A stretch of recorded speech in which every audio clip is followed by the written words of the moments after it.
성경 Q&A 용 목사입니다. 자, 구약에는 많은 선지자들이 등장을 합니다. 하나님의 말씀을 선포하고 또 그 말씀을 기록했던 선지자들도 있고, 또한 큰 능력으로 하나님의 역사들을 나타낸 그러한 이들도 있습니다. 대표적으로 엘리야와 엘리사가 이와 같은 큰 능력의 선지자로 성경은 말씀하고 있죠. 엘리사의 이야기를 읽다 보면 이해되지 않는 장면이 하나 등장을 하는데 바로 오늘 본문입니다. 먼저 오늘 본문을 살펴보도록 하겠습니다.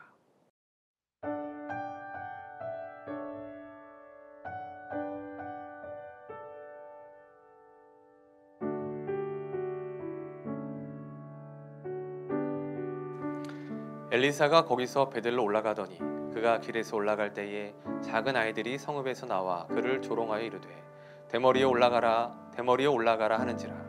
엘리사가 뒤로 돌이켜 그들을 보고 여호와의 이름으로 저주하매 곧 수풀에서 암곰 둘이 나와서 아이들 중에 42명을 찢었더라. 엘리사가 거기서부터 갈멜산으로 가고 거기서 사마리아로 돌아왔더라. 아멘. 자, 엘리사가 베들로 올라가는 길에 있습니다. 그 가운데서 작은 아이들을 만나는데 그 아이들이 엘리사를 조롱하며 이렇게 말하죠. 대머리여 올라가라. 그러자 엘리사는 여호와의 이름으로 그들을 저주를 하는데 갑자기 곰 2마리가 나타나서 그 아이들 42명을 다 죽이는 사건이 벌어지고 맙니다. 여러분은 이 본문이 어떻게 느껴지십니까? 어떤 이들은 순진한 아이들의 장난에 엘리사가 과잉 반응을 했다라고 생각을 합니다. 하지만 또 한편으로 생각해보면 여호와의 이름으로 저주를 했을 때에 곰이 나타난 것은 하나님의 역사이죠. 엘리사의 저주, 그의 요청을 하나님이 들으셨다는 것입니다. 자, 오늘은 아이들을 향한 이 엘리사의 저주가 과연 정당한 것인가에 대해서 함께 살펴보도록 하겠습니다. 자, 먼저 우리가 알아볼 것은 이 작은 아이들의 조롱에 대한 것입니다. 이 작은 아이로 번역된 원어는 네우림 케타님입니다. 이 단어의 정확한 번역은 작은 아이가 아니라 젊은 청년으로 해야 맞다라고 많은 학자들이 주장을 합니다. 자, 그 이유는 이 단어가 성경 안에서 12살부터 30살에 이르는 젊은 청년을 표현할 때에 많이 사용되었기 때문입니다. 창세기 22장을 보면 20대 초반에 이삭이 등장할 때에 이 단어를 사용을 합니다. 또 창세기 37장은 17세였던 요셉에게 이 단어가 사용되었습니다. 결코 앞뒤 분간을 못하는 어린아이들을 표현하는 것이 아니라 이미 모든 것들을 판단할 수 있을 만한 그러한 젊은 청년들을 의미하는 것이 바로 이 단어라는 것이죠. 자, 그 다음으로 그들이 엘리사를 조롱하는 표현을 보겠습니다. 그들은 엘리사에게 대머리에 올라가라, 대머리에 올라가라 라고 조롱을 하죠. 엘리사가 정말 대머리일까? 그것은 우리가 알 수가 없습니다. 다만 이 대머리라는 말이 구약에서는 모욕적인 용어로 사용이 되었다는 것입니다. 또한 이 대머리라는 것이 문둥병자로 의심을 받을 수도 있는 그러한 상황에 있었습니다. 즉, 젊은 청년들이 왜 엘리사를 향하여 대머리여 라고 말을 했느냐?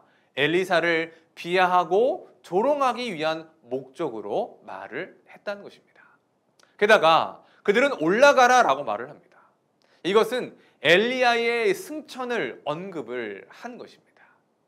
이미 엘리야의 승천 소식은 사방으로 퍼졌고 또한 엘리사에게 그 사명이 위임되었음이 많은 백성들에게 전해졌을 것입니다. 어떤 이들은 그런 엘리사를 하나님의 사람으로 인정하기도 했지만 또 어떤 이들, 오늘 말씀에 나오는 이 젊은 청년들과 같은 무리들은 경멸과 불신앙으로 엘리사를 대했던 것입니다. 그렇게 볼 때에 엘리사를 향하여 올라가라 라는 말은 어떤 의미냐? 엘리사, 너도 엘리야처럼 사라져버려. 그냥 우리야 눈앞에서 꺼져버려 라는 의미라고 많은 학자들은 주장을 합니다.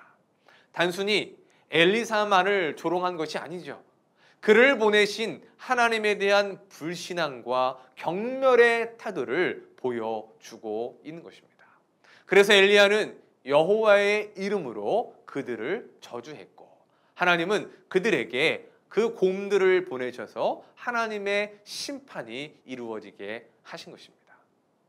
레위기 26장 21절, 22절을 보면 이런 말씀이 있습니다.